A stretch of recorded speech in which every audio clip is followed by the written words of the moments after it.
Hi പ്രിയമുള്ള സുഹൃത്തുക്കളെ, നമ്മുടെ കേരളത്തിലെ വലിയ ഒരു വിഭാഗം ആളുകളുടെ പാകിസ്ഥാൻ പ്രണയം നമുക്ക് എല്ലാവർക്കും വളരെ നന്നായി അറിയുന്നതാണ്.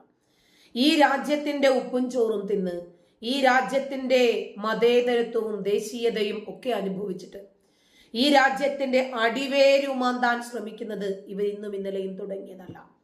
ഈ രാജ്യം വിഭജിച്ച് കിട്ടണം എന്ന ആവശ്യവുമായിട്ടായിരുന്നു ആദ്യം ഇവർ രംഗപ്രവേശം ചെയ്തതെങ്കിൽ പിന്നീട് ഒന്നുകൂടി ഭാഗിക്കണം എന്ന രൂപത്തിലേക്ക് എത്തി.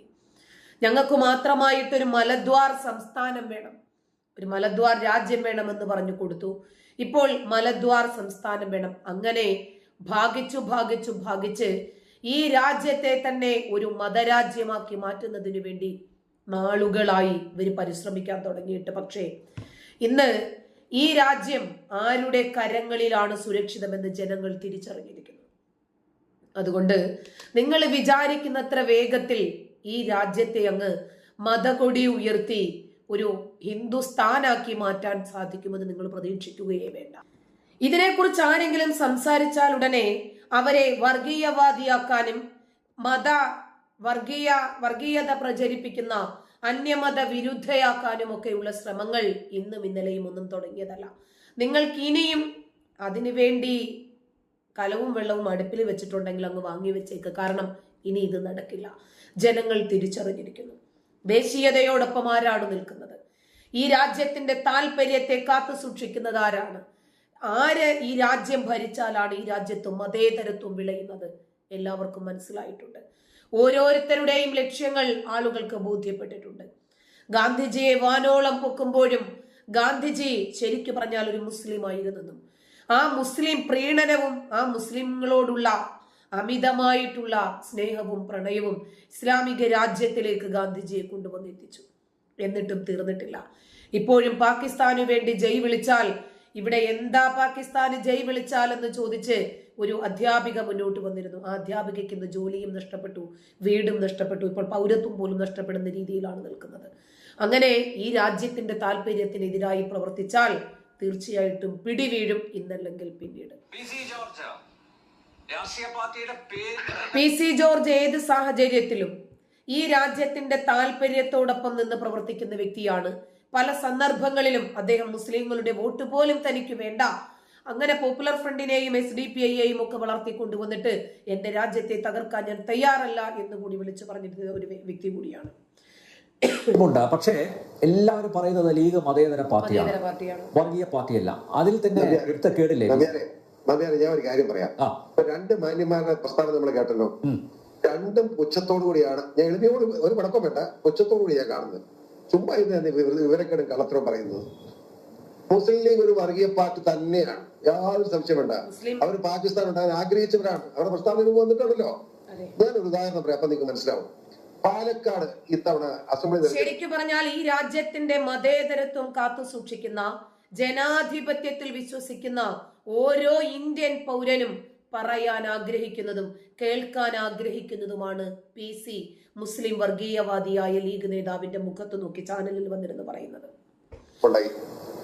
അറിയാമല്ലോ, ആ തെരഞ്ഞെടുപ്പിന് 3 ദിവസം മുമ്പ് കുഞ്ഞാലിക്കുട്ടി മുസ്ലിം ലീഗ് നമ്മുടെ CPM മന്ത്രി ഉണ്ടല്ലോ, അയാൾ CPM മന്ത്രിയാന്ന് ഓർക്കണം, രാജിവെച്ചിരിക്കുക, മന്ത്രിയല്ല അയാള്.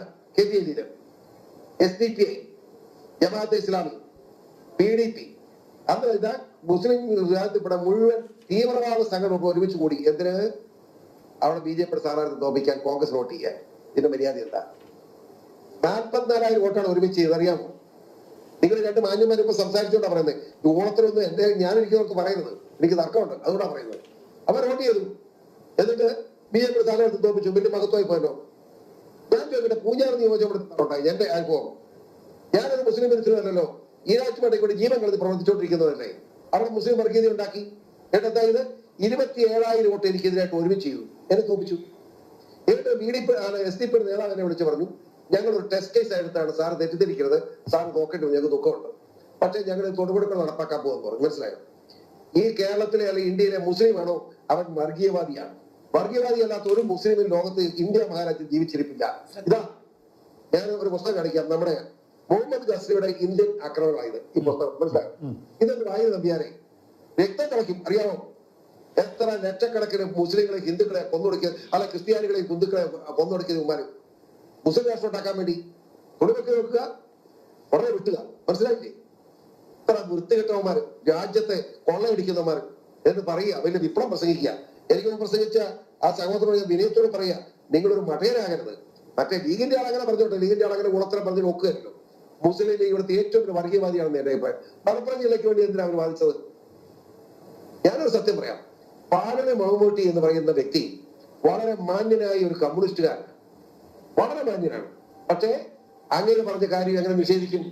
ഞാൻ പാലന കമ്മിറ്റിയുടെ അടിസ്ഥാനത്തിലാണല്ലോ കേരളത്തിലെ എല്ലാ മുഴുവൻ ഓഫീസുകളിലും മുസ്ലിം കയ്യേറിയത്. നിയമനങ്ങൾ മുഴുവൻ മുസ്ലിങ്ങൾ കൊടുത്തത് എങ്ങനെയാണ്? ആ പാലനയെ നിങ്ങൾ കുറ്റപ്പെടുത്തരുത് മുസ്ലിങ്ങള്. പാലന കമ്മിറ്റി റിപ്പോർട്ടിന്റെ അടിസ്ഥാനത്തിലാണ് 96-ലുണ്ടായ റിപ്പോർട്ടിന്റെ അടിസ്ഥാനത്തിലാണ് പാലന റിപ്പോർട്ടിന്റെ അടിസ്ഥാനത്തിൽ കേരളത്തിലെ എല്ലാ മുഴുവൻ ഓഫീസുകളും സെക്രട്ടറിയുടെ മുസ്ലിം കയ്യേറി. ഇവിടെ ഈരാറ്റുപുഴ വില്ലേജ് ചെന്നു, 3 മുസ്ലിങ്ങളാ. ഇവിടെ ക്രിസ്ത്യാനി വേണ്ടേ? ന്യൂനപക്ഷമല്ലേ? ഇവിടുത്തെ വിശ്വകർമ്മ ന്യൂനപക്ഷമല്ലേ? ഇവിടെ പട്ടികാതി പട്ടികവർഗം വേണ്ടേ? എല്ലാം വേണ്ടെന്ന്, എല്ലാം പോട്ടെ, ഞങ്ങൾ മുസ്ലിങ്ങൾ മതി. ഇത് മര്യാദയാണോ? കേരളത്തിലെ സ്വത്ത് മുഴുവൻ കൊള്ളയടിക്കുന്ന നിലയിലേക്ക് പോകല്ലേ? ഇത് വർഗീയ കോമരകളാണ് ഇവ. ഞാൻ പച്ചയ്ക്ക് പറയും, നിങ്ങൾക്ക് ഒരു മടിയില്ലെന്ന് പറയാം. ഞാൻ ഈരാറ്റുപേട്ട മനസ്സിലായില്ല. ഈരാറ്റുപേട്ട എന്ന് പറഞ്ഞാൽ 40,000 പോപ്പുലേഷൻ ഉള്ളതിൽ 38,600 മുസ്ലിങ്ങളുള്ള ഈരാറ്റുപേട്ടയിൽ ഇരുന്നുകൊണ്ടാണ് PCO പറയുന്നത്. നിങ്ങളെപ്പോഴും വർഗീയവാദികൾ, മനസ്സാക്ഷിയില്ലാത്ത വർഗീയവാദികൾ എവിടെ ഉണ്ട്? മനസ്സാക്ഷിയുണ്ട് നിങ്ങൾക്ക്? മറ്റു മനസ്സോട് സൗമനസ്യമുണ്ടോ? ഞങ്ങൾക്ക് കാണിക്കുന്ന വൈവൻസ് നിങ്ങൾ കണ്ടുപിടിക്കുക. ഞങ്ങൾ ആരെങ്കിലും മുസ്ലിമിനെ കൊല്ലണമെന്ന് പറയുന്നുണ്ടോ? എന്തുകൊണ്ട്? ഞങ്ങളൊക്കെ പഠിച്ചത് ഇടകേരം തടിച്ച വലചേട്ടം കാണിച്ചു കൊടുക്കുന്നത് പഠിച്ച യേശുവിന്റെ അഭിപ്രായക്കാരനാണ് ഞങ്ങൾ. അല്ലെങ്കിൽ നമ്മുടെ ഗുരുദേവൻ പറഞ്ഞിട്ടുള്ളതാ, അല്ലെങ്കിൽ നമ്മുടെ NSS നമ്മുടെ മന്നത്തപ്പം പറഞ്ഞിട്ടുള്ളതാ. ഇതിനൊക്കെ വിരുദ്ധമായിട്ട് മുസ്ലിം എന്ന് പറയുന്നവർ ഇടത്തോട്ട് മുണ്ടെടുക്കുന്നത്. നിങ്ങൾ ഇടത്തോട്ടോ വലത്തോട്ടോ എങ്ങോട്ട് മുണ്ടെടുക്കുന്നത്? മുസ്ലിം ആണെങ്കിൽ അവൻ ലക്ഷണമൊത്ത ഒരു വർഗീയവാദിയായിരിക്കണം PC ജോർജെ. കാരണം അവൻ പ്രതിനിധാനം ചെയ്യുന്ന അവന്റെ അടിസ്ഥാന ഗ്രന്ഥത്തിലുള്ളത് വർഗീയത മാത്രമാണ്. എല്ലാവരും ഇടത്തോട്ടല്ലേ മുണ്ടെടുക്കുന്നത്. അതിനെന്തിനാ വ്യത്യാസം എന്നും പറഞ്ഞ് വൃത്തികേട് പറഞ്ഞ് നടക്കുക. നിങ്ങൾ ഏറ്റവും വലിയ വർഗീയവാദം മുസ്ലിം ആണോ? ആ വർഗീയവാദിയെ മാറിപ്പോയി. ഇന്ത്യ അല്ല അവന് വേണ്ടത്, പാകിസ്ഥാനാണ്. ഇവിടെ ക്രിക്കറ്റ് നടക്കും നമ്പ്യാരെ, ക്രിക്കറ്റ് നടക്കുക. ഇന്ത്യയും പാകിസ്ഥാനും കൂടെ ക്രിക്കറ്റ് നടക്കുമ്പോ നമ്മുടെ ഇവിടെ കേരളത്തിലേക്ക് മുസ്ലിമാ ചാനൽ നോക്കിക്കൊണ്ടിരിക്കുക. നമ്മുടെ വിക്കറ്റ് പോകുമ്പോൾ കൈയടിക്കുക പറയാൻ പറഞ്ഞവന്മാര്. അപ്പൊ അവൻ ഇന്ത്യക്കാരനാണോ? ഇന്ത്യയുടെ മനസ്സാക്ഷി ഉണ്ടോ അവര്? ഇന്ത്യൻ ഇന്ത്യൻ ക്യാപ്റ്റന്റെ വിക്കറ്റ് പോകുമ്പോൾ കൈയടിച്ച് പാകിസ്ഥാൻ സിന്ധാ വിളിക്കുന്നവൻ എങ്ങനെ ഇന്ത്യക്കാരനാവും? ഈ തെണ്ടുകൾ പോകാൻ പാടില്ലായിരുന്നോ പാകിസ്ഥാനിലേക്ക്? എന്തിനു കിടക്കുന്നു? ഇന്ത്യ എന്ന് പറയുന്ന രാജ്യത്ത് കിടന്നുകൊണ്ട് ഇന്ത്യക്ക് എതിരായിട്ട് വർത്താനം പറയുക. പോ, പാകിസ്ഥാൻ ഉണ്ടാക്കിയല്ലോ, പോകുന്നില്ലല്ലോ.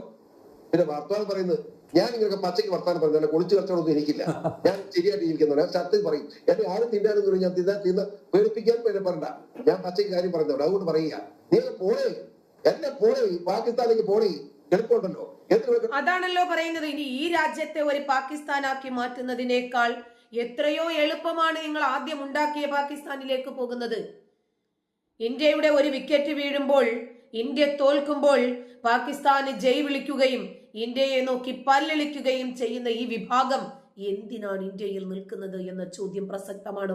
PC ജോർജ് ആൺകുട്ടിയ ഒരു കറകളഞ്ഞ രാഷ്ട്രീയക്കാരനാണ്. ഈ രാഷ്ട്രത്തിന്റെ പാരമ്പര്യം എന്താണ് എന്ന് അദ്ദേഹത്തിന് അറിയാം. മുസ്ലിം തീവ്രവാദികൾ എന്താണ് ചെയ്തു കൂട്ടുന്നത് എന്നും അറിയാം. അയാളുടെ പേരിൽ മുസ്ലിം പേരുണ്ടോ? അവനൊരു വർഗീയവാദിയാകാതെ തരവില്ല. അവനൊരു തീവ്രവാദിയാകാതെ നിലനിൽപ്പില്ല. ഇത് ഇന്ത്യയിലെ ഭൂരിപക്ഷം ആളുകളും തുറന്നു പറയാൻ ആഗ്രഹിച്ചതാണ്. ചിലർക്കത് പറയാൻ സാധിക്കുന്നില്ല. അവരുടെ നാവായി, അവരുടെ ശബ്ദമായിട്ടാണ് ഇന്ന് PC ജോർജ് തുറന്നു പറഞ്ഞിരിക്കുന്നത്. സല്യൂട്ട്.